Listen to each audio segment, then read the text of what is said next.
So I have 118 days until I deliver a medTech keynote speech in front of thousands of people. And I want to bring you into my storytelling process through a really interesting case study on a wonderful movie called Snatch. If you haven't seen it, we're going to watch this clip.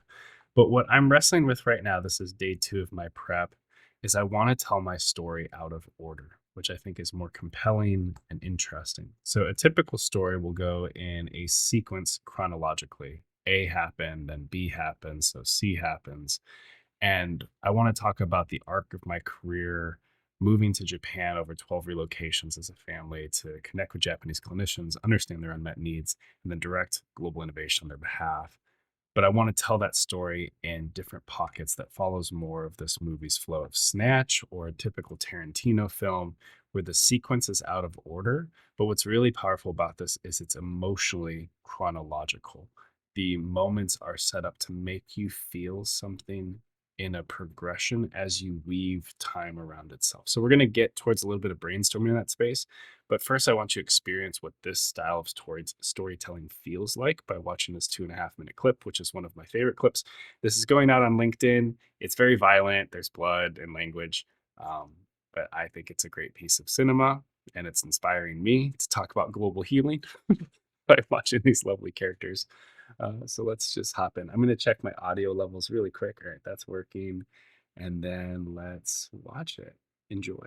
I think we should get you a new gun. But this time, try it. How far to the Russians? We'll be there in a minute.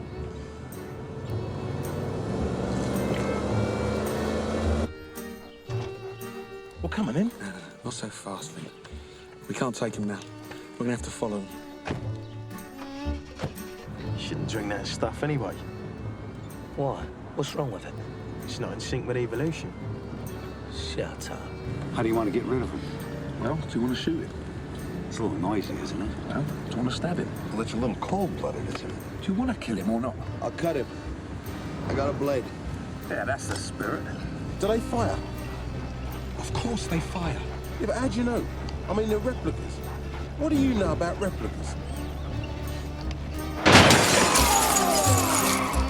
What the fuck are you doing, Solomon? Well, you wanted to know whether or not they work. I didn't mean to try it in the castle. You arsehole! What are you going to do with that? Pick his teeth. Wipe the butter off it and put it away. Look, there's a proper blade back there. Ours have only been domesticated in the last 8,000 years. Before that, they were running round as mad as lorries. The human digestive system hasn't got used to any dairy products yet. Well, fuck me, Tommy. What have you been reading? Let me do you a favour.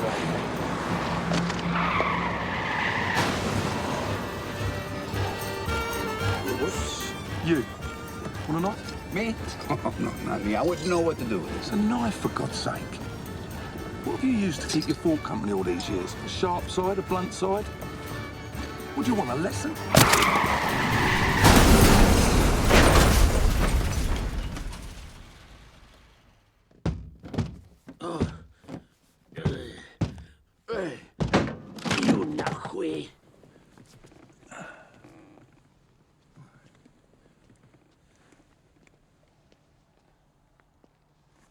Is that Boris?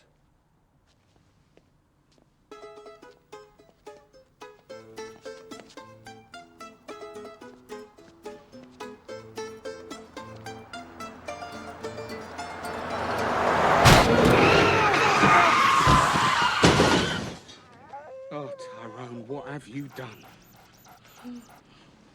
What about Rosebud? Well, you can bring him with you if you like. But which bit would you like to bring?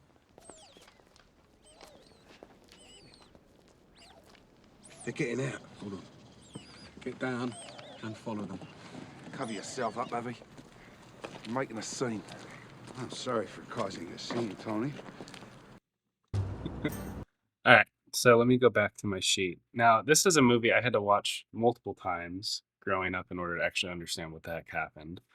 But I want to talk through the sequence, both chronologically, emotionally, and then we're going to explore this with my own journey. And I have this program that I use to write that the end goal is eventually start populating like emotional moments I want to create across the arc of this story intellectual moments, and you could think this is like big brain ideas or something that's sitting in the back of someone's head. But then also activation moments, like what are they going to do? This is a call to action. And if you notice, like everything moves chronologically from left to right over the course of the talk, but the actual sequence of my story will be woven across it out of order, similar to this. So let's jump back into here, throw a little bit of time at this for like 5 minutes in. I hope this is interesting. So the typical story sequence, if we put this in real order, like what actually happened, car 3, which is the car with the people with the gun in it, is following car 2, which has Boris in the trunk, as well as the 3 people talking about how they're going to kill Boris with a knife. Car 3 then shoots its replica gun, which blows out the windows. Then car 2, the person in the backseat pulls out a blade, which is a setup for when they're eventually stabbing themselves in the accident. Car 1 discusses dairy, starts to happen after all of this trailing. And then car 1 throws the milk. He's like, I forgot exactly what the main guy says. Turkish is like, my God, Tommy, what have you been reading? It's one of my favorite lines. Then the milk hits car 2 on the windshield, which causes it to hit that little barrier.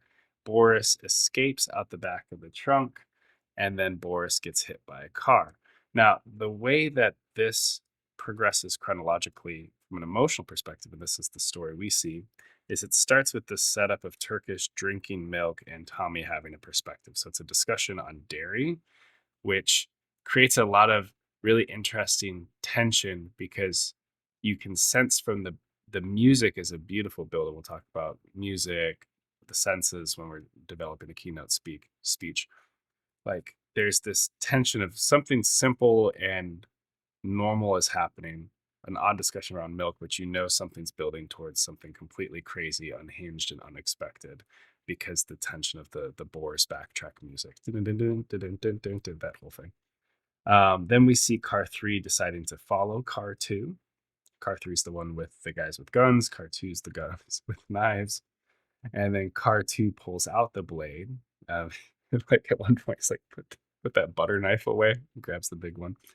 And then car 3 shoots the replica. Now, this is a really important moment because this is kind of like a mini peek. It's unexpected. You don't think that when he shoots the gun, it's going to blow out all the windows. And right after that happens, there's this tension of them all dealing with the fall of like, what the heck, Solomon, what the heck did you think's going to happen or whatever? But the music's rising beyond that. And then unexpectedly, car 3 hits Boris, even though Boris hasn't gotten out from the normal sequence reviewing it. Then car 1 throws the milk. So you see the source of that happens afterwards. Then the milk hits car 2, like you actually see it from the driver view. And then you see Boris's escape.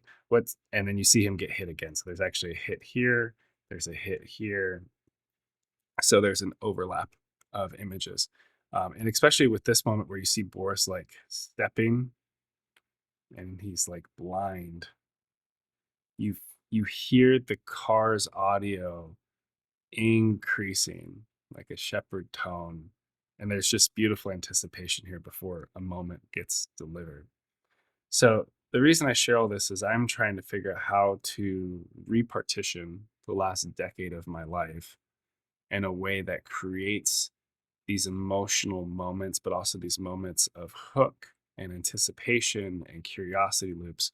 So rather than playing around in this dabble software with blocks, which I think is too much, I'm going to try to write my story chronologically, and then I'm going to try to write this story emotionally, and we'll see what I can do in the next 5 minutes or so. So typical story, and this will be chronological.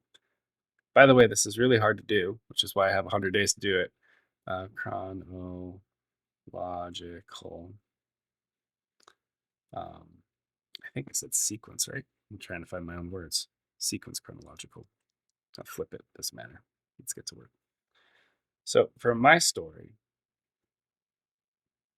and I'm not going to go all the way back to like how I became an engineer because we're going to start in kind of the meat of my career. So we'll say 12 moves, 1 year to Japan. And then from there, we have We can go back a tiny bit because there's an important moment I want to hit.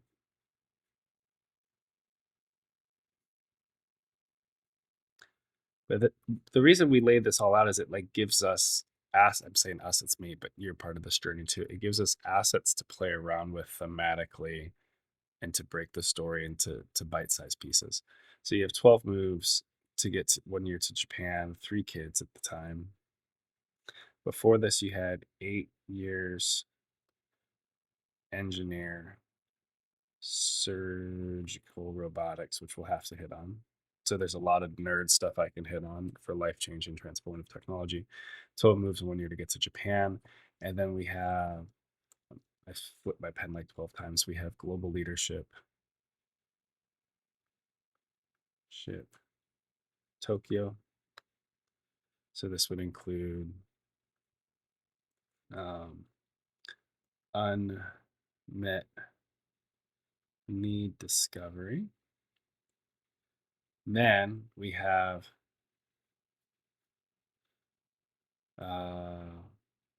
role impacted in Japan plus 4th kid. So we had our 4th child in country. So we had this like impossible decision. We have crazy exit, and this is entrepreneurship. So entrepreneurship. And then from here we have 7 months, hit 0 in Japan. This is gonna be more than a page possibly. It's a big life.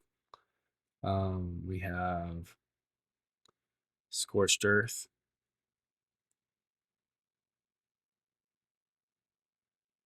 return to Chicago, which is a hard, heavy move. We have crash land, in-laws. What's funny is when we lay all these pieces out and I'm going to talk about like the theme or the overall arc of this talk, you'll immediately be like, how are you going to do that?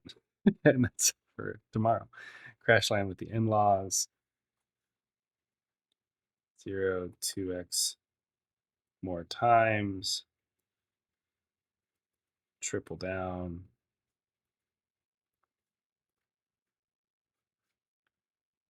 traction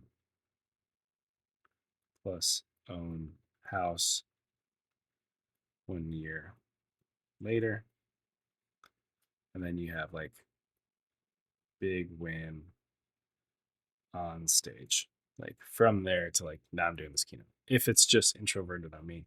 So when we look at this whole sequence, one of the first things that I'm really interested in pulling out emotionally that I want to play around with is I want to bring people straight into action, straight into impossibility, and just creating the unfathomable.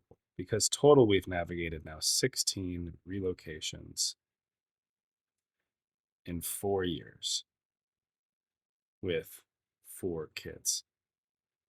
And the moment I want to bring them to is right here. Like I know if I were to grab this really quick, copy that. Oops, do it again.